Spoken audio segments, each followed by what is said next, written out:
What do you... He's probably looking forward to your forthcoming movie. He knows nothing about it. It Okay. just made, just one of those, Yeah. thanks for that. But yeah, Tuesday was a bit of a blur. I've spent a lot of the week, like I say, sleeping and tidying and playing with my new shiny birthday things. Oh, well, that's jolly good. Rufus, what about yourself? Aside from your big move, Yeah, it's been the big move. It's been the Bond week. did you carry your lady across the threshold? But you know, the first time we walked into the house, I did. Not Did you? yesterday, but yes, I did. Yeah. Did you comically clunk her head against the side? No, ankles on the door jamb. Okay, Yeah, all right. yeah. Oh, that's very sweet. Yeah, it was. I'm a very romantic, old-fashioned man, really, Steve. You know, and I wear knee-length socks nearly every day of the week. Yes, you do. Goodness me, that's extraordinary. I don't even know where you buy a pair like that. Yeah, I inherited them. That's Of course why. you did. Yeah, Yes. They've been pulled off a dead relative. Yes, they have. Yeah. Yeah, a very dead posh relative. And so, you moved in. That's all gone well. Yeah, that's gone well. I'm still going through the dilemma of what to say to the neighbours. How do I introduce myself? Do I knock on the door with a chilled glass of Sancerre and a big smile or not? You know, don't know. Yeah. Still working through that. But that's going very well. Good. I'm pleased for you. And everything else going well. The big news, the Bond. Yeah. That's all good. Good. Yeah. Good. All right. Well, thanks. Yeah. Harry, you good at the bank? Christmas parties, Steve. That's Yeah. why I'm exhausted. I had a slight issue at the Christmas party this year. They took us into a big holding room to start with. There's about 900 people go to this party every year, and so in this 900 people. it's basically everyone in the bank gets invited to the party. So about 900 people went, and they start you off in a holding room where there's people on stilts. All these corporate parties now, they have people on stilts. I don't understand it. It's very strange. Not people who work at the bank, not at the MD. No, sadly not. That'd be quite entertaining. But anyway, we're in this big holding room. It's crushed, and I went out to the toilet area, and gents was on the right, ladies was straight ahead. To the left, there was like a big wall, but there was a door which was locked, but you could see through. There was a gap.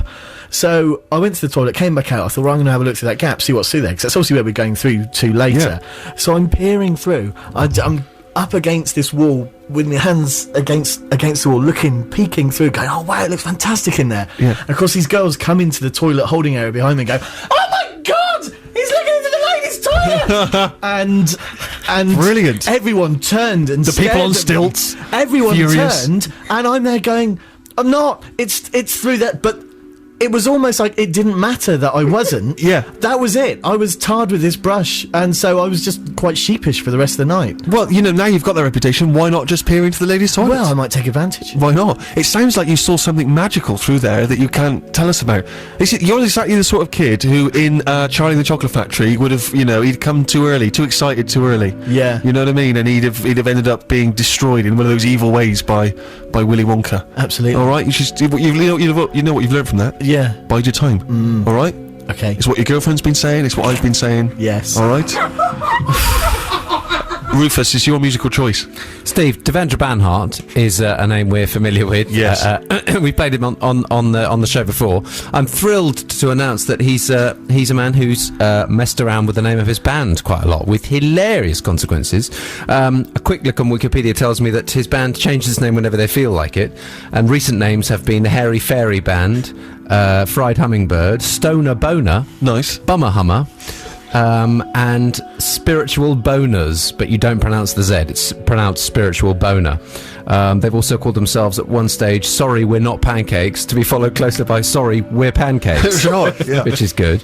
And this track is just Devendra on his own. It's from his new album, which is called Smokey Rolls Down Thunder Canyon. And the track itself is a cracker, and it's called Lover. Devendra Banhart and Lover, the choice of Rufus here on the Steve Show this week. And we have to race on, I'm afraid, Sammy, to your musical choice. What have you got for us? I've got a song by an unsigned band this week. Ooh, from the north. Very far north from where I'm from, and the band are called Moira Stewart. Sure. Yes, it's an ironic title, but they're really, really good. And this song's the last track on the album, and it's a cover of a song from Bugsy Malone called Give a Little Love. Now, I'm guessing we're going to have to cut it short a bit, but if you want to find them, and I really do suggest you go and find this stuff, it's got samples of the Mr. Men and Vic and Bob and all sorts. It's really good electro stuff. It's MySpace, the normal stuff, / Moira Stewart Music. So check them out, they're great. Fantastic. That's Sammy's musical choice this week on The Steve Show. What was it again? I think we've all enjoyed it here in the studio. The band are called Moira Stewart, and the song is Give a Little Love, but they're definitely worth seeking out because they're absolutely ace. And they're from the north, and what from the north isn't ace, excluding Gaza and Jimmy Neal. Oh, I love Jimmy Neal. Do you really? Yeah, I really like I Jimmy think Neal. it's just us that... I'm not going to say hate, it's a strong word, but I think it is just us that hate him. Well, it's because you're jealous, because he's made it. Probably, One yeah. of the only people from the north to have made it. Much, and you say you can find them on MySpace and Yeah, I'm whatnot. sorry for cutting it short. It is a very long song, but it is worth seeking it out and listening to it in full. Thank you very much indeed, Sammy. To you, thank you, Rufus and Harry as well. Thanks to my folks as well and their plumbing advice. Thank you to Crazy Jude. Also, keep coming if you can. Sending in your you can do a sort of a home demo version. You could be playing it on acoustic guitar. You could do it on a piano. You could have some little electronic bleeps. You could do it a cappella. But your cover versions as rough as you like of Fairy Tale of New York, because I've never found a decent one yet, and maybe we'll play them on the show. Stephen.sixmusic@bbc.co.uk if you have one of those. We'll be back next week. Next up, of course, Stuart McConey's Freak Zone. I want to leave you with Jay McShann. He's a kind of old piano jazz guy. And he did a kind of a cracking kind of lazy version of Tain't Nobody's Business If I Do. So I'll leave you with that. Relax, maybe open a glass of something and enjoy, and we'll see you next week. Okay, bye. BBC 6 Music.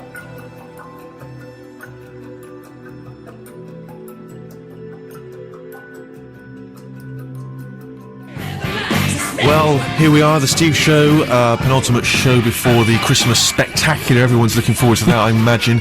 And obviously I play Trampled Underfoot by Led Zeppelin for all those people that, pardon me, were unable to make it to the Led Zeppelin concert, which I suspect includes everyone here. Am I right? Yeah. Except me, of course. Ha ha ha! Really? Last minute. They came through for that's me. sick. Wow. Here at Six Music, I say Six Music, it was actually Lady Runs Radio 2, but I think she's got her fingers in the Six Music pie as well. And last minute, just through a cursory text to her, I said, I'm one of the big shots on the station. Any Led Zepp tickets lying around? She said I was just about to shred one.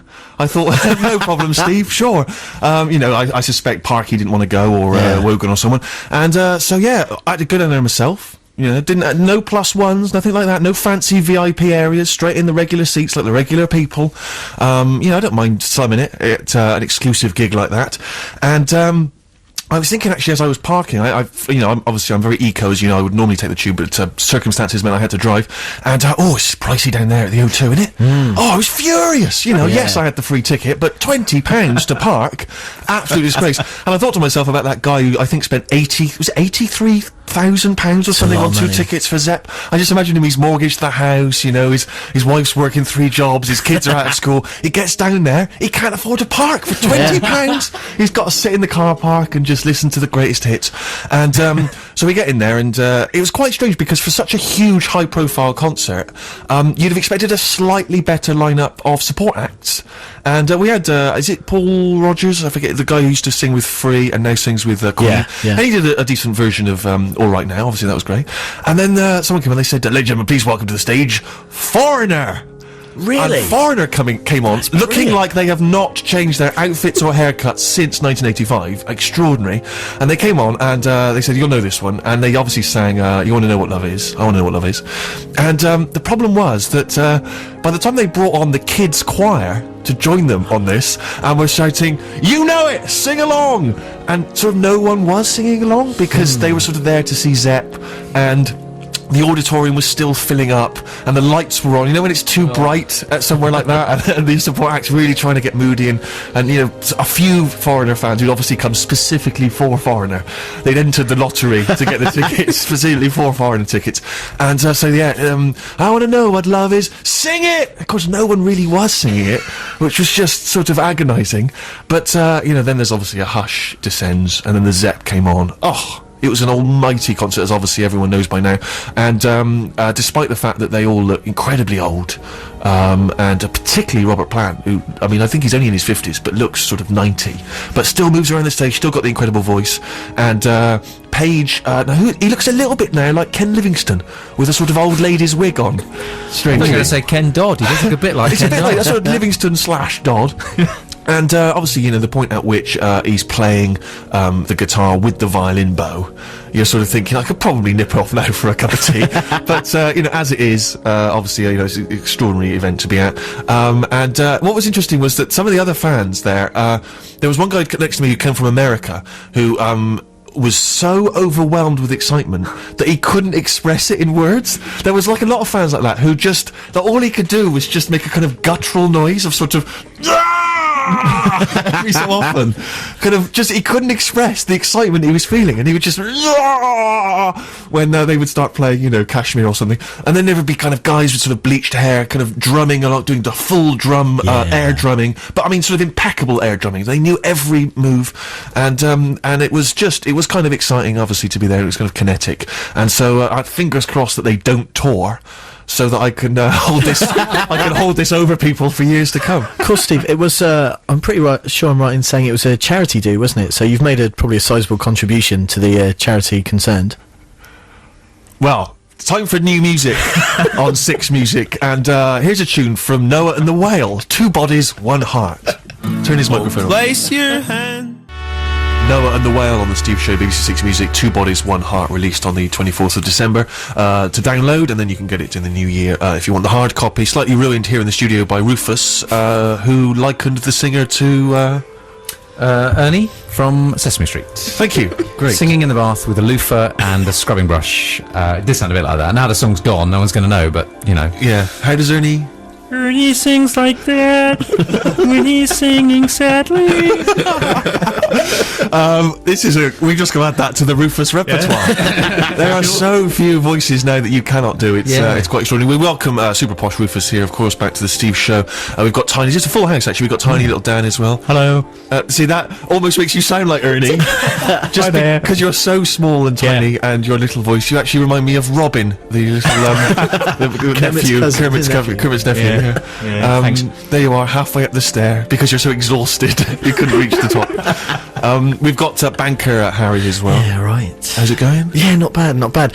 Your talk of uncontrollable Americans at the Led Zepp concert reminded me of when we went to see Cream at the Royal Albert Hall. Actually, Cream reformed some time ago. Yeah, and I managed to get free tickets through work somehow, and there was a guy behind us, and he was telling the story to the guy sat next to him, saying, I paid 500 quid for a ticket on eBay, 500 quid for a real ticket, and so he cleared £1,000. He'd paid about 800 quid for the flight to get over and his hotel, and we were sat there and we were bored out of our brains. I fell asleep at one point. Yeah, and we felt like we couldn't leave and go to the bar because we'd be being rude to this man who'd invested so much into it. Yeah. But oh my god, it was dreadful. I remember you just nudging me, you know, because as I was snoring, like, it was slightly ruining one of the endless Clapton guitar solos. God, yeah. Oh, talk about slow hand.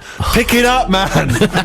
Come on. And what was so frustrating was they didn't even play I Feel Free, which is at least a kind of bit of a sort of poppy number that you can sing along to. It is terrible, I know, when you have to go to those, you don't have to, but one trundles along to those things thinking, you know, it's nice to see the rock dinosaurs before they die. Awful. Yeah. I did the same. I went to see Brian Wilson when he was on the South Bank, the first of his comeback gigs when he was playing the whole Smile album. Yeah. And I'd only happened upon a ticket by accident because someone had pulled out at the last minute. And I was late. I rocked up there. I was late because I fancied another pint beforehand. That's outrageous. And we came in and it was terrible because you realise that this was the single most important night for some people's lives, for at least 25 years, and I felt terrible. Yeah, we were sort of tube. You clattered in during a particularly quiet moment. Sorry, excuse me. Sorry, Brian. Sorry, Brian. Sorry, Brian. And he's just, where am I? What's going on? He didn't know what was going on. Yeah, his band carried him. It's but I know what you mean. And there's people now listening, thinking, you typical media. Yes, we sound awful. Yes. We do sound so. I do apologise, but maybe a few people had worked a little bit harder, then you two could be slagging off important rock concerts and dozing off during them. Sammy, have you ever? We welcome Sammy as well, of course, from the north. Sammy, have you been to anything like that? I actually fell asleep once during Spiritualised as well. I think you're supposed to, aren't you? I think I was off my head on Smack. It seemed appropriate, but they're interminable. Sammy, every rock concert you've ever been to, you've enjoyed? I'm one of these people with fire in the belly, so annoyed by what you're saying, getting all these marvellous free tickets and then falling asleep.